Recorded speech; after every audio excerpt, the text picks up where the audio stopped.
Hello, my name is Norm Jurgensen from Norm News, and today I am here with the president of the Breeder Co., Brandon Preuss. Now, Brandon, I have a few questions to ask you. First of all, if you don't mind me asking, what type of cattle do you breed? Yes, we breed Hereford and Angus mainly. Sounds interesting. So tell me, what do you do? All have to do as a producer? As a producer, we have to maintain barns, keep them clean, make sure there's plenty of bedding. We have to check cattle multiple times a day during calving season. And then we also have to keep the cattle healthy, make sure they're up to date on the vaccinations, their shots, and we also have to make sure they get a good nutrient source.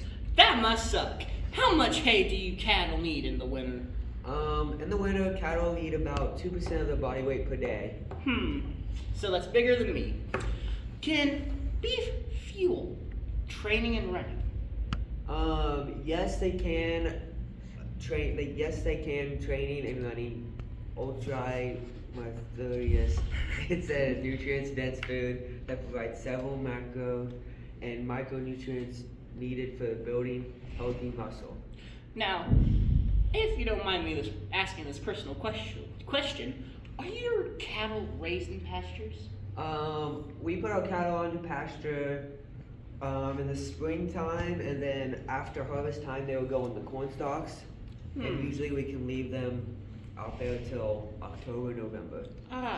You probably won't know this, but what is the most common breed of cattle produced? Most common breed of cattle produced is Black Angus, and they're 5.4 million head being produced in the United States today.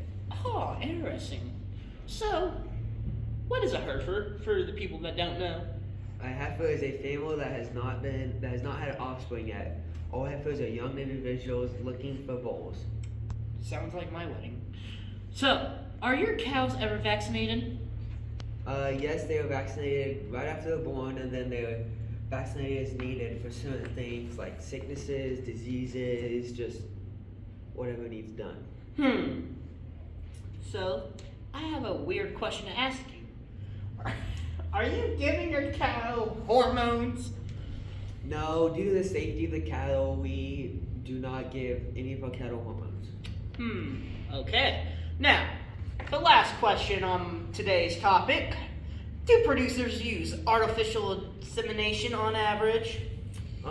Yes, it depends on the producer, but on average, they will use artificial insemination to get the best genetics, benefit for animal health, and to support the safety of all workers.